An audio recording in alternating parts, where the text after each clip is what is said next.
আসসালামু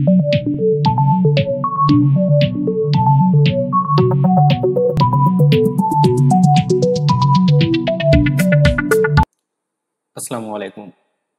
BD engineer শিজুর YouTube চ্যানেলে আপনাকে স্বাগত। ডুয়েট অপটিমাম গাইডের ধারাবাহিক সমাধানে আজকে আমরা ডায়োডের আরও কিছু অঙ্ক দেখব। 5 নম্বর অঙ্কের ক্ষেত্রে বলা হয়েছে নিচের সার্কিটের প্রত্যেকটি ডায়োডের মধ্য দিয়ে প্রবাহিত কারেন্টের মান বের করো।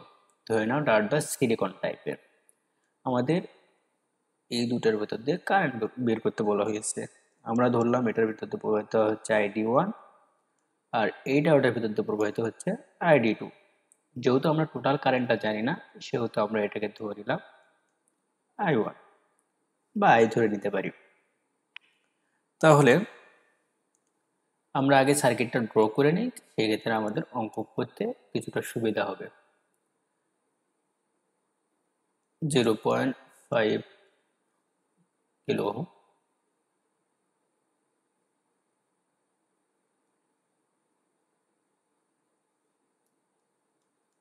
0.7 ভোল্ট,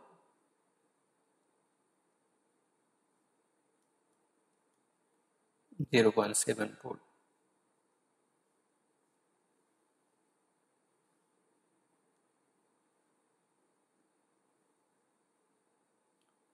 সাপ্লাই ভোল্টেজ আছে আমাদের 15 ভোল্ট। তাহলে এখানে কারেন্ট ধরছি আমরা I1,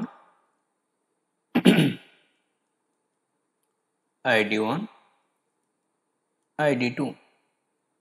তাহলে আমরা একটা কেভিএল ইউজ করব। আমরা যদি ইন্ডিকেট করে দিই তাহলে আমাদের বোঝার সুবিধা হবে। A B C D E F. তাহলে আমরা যদি এ বি ই এফ লুপে কেভিএল প্রয়োগ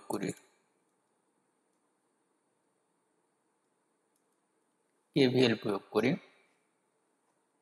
তাহলে আমরা লিখতে পারি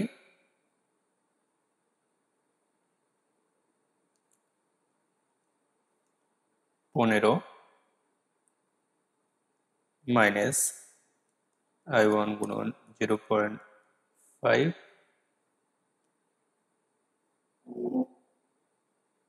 মাইনাস 0.7 ইকুয়াল 0। আমরা যদি এটাকে সমাধান করি তাহলে আমরা I1 সমান লিখতে পারি 28.6 মিলি অ্যাম্পিয়ার। এখন এটা আমাদের টোটাল কারেন্টটা বের হলো। এখন লক্ষণীয় যে দুইটাই আমাদের সিলিকন টাইপ ডায়োড। যেহেতু দুইটা সেম ডায়োড, সেহেতু দুটার ভিতর দিয়ে কারেন্ট প্রবাহিত হবে সেম।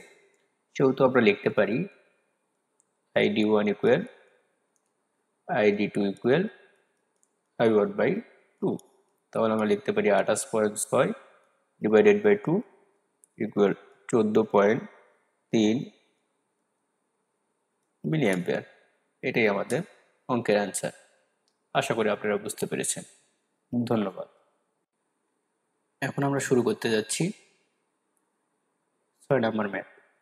নিচের সার্কিট হতে I1, I2 এবং I3 বের করতে বলা হয়েছে। I1, I2 এবং I3 বের করতে বলা হয়েছে। তার আগে আমরা সার্কিটটা ড্র করে নিই বোঝার সুবিধার্থে। এখানে ডায়োড আছে, তার মানে এটা 0.7, যেহেতু এটাকে আইডিয়াল ডায়োড বলা হয়নি, সেহেতু 0.7 ভোল্ট। কারণ আমাদের বেশিরভাগ ডায়োডে সিলিকন টাইপ, এই জন্য 0.7 ধরে নেওয়া হয়। আর যদি উল্লেখ করা থাকে, যদি জ্যামিতিক উল্লেখ করা থাকে, তাহলে অবশ্যই সেই ভোল্টেজটাই বসাতে হবে।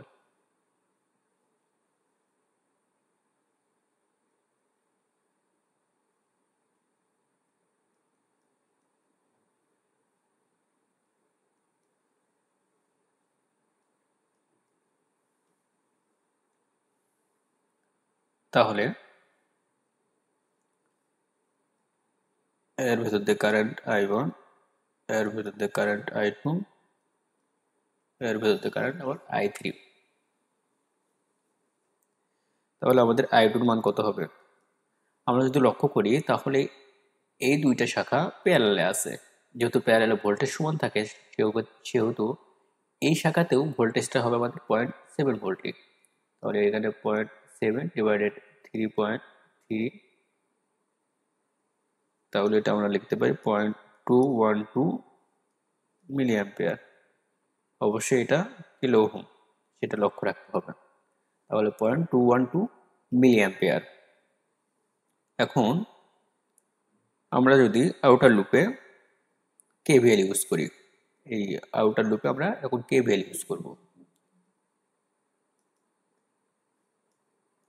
ইউজিং কেভিএল ইন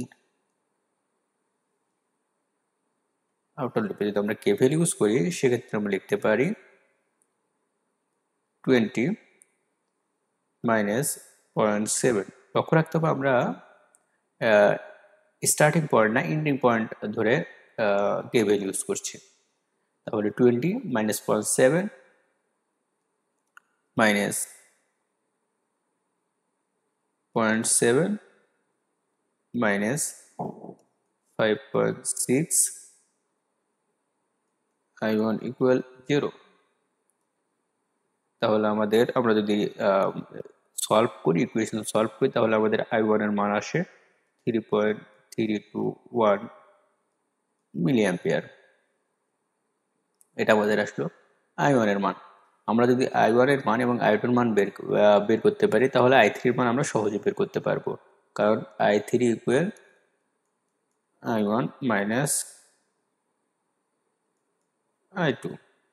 I1 এর মান হচ্ছে 3.321 মাইনাস 2.212, সেক্ষেত্রে আমাদের মান দাঁড়ায় 3.108 মিলি অ্যাম্পিয়ার। আশা করি আপনারা অঙ্ক দুইটি বুঝতে পেরেছেন। অঙ্কের কোথাও কোনো বুঝতে অসুবিধা হলে অবশ্যই কমেন্টে জানাবেন, চেষ্টা করব আপনার প্রশ্নের অ্যান্সার দেওয়ার জন্য। ধন্যবাদ সবাইকে এতক্ষণ সময় দিয়ে পাশে থাকার জন্য।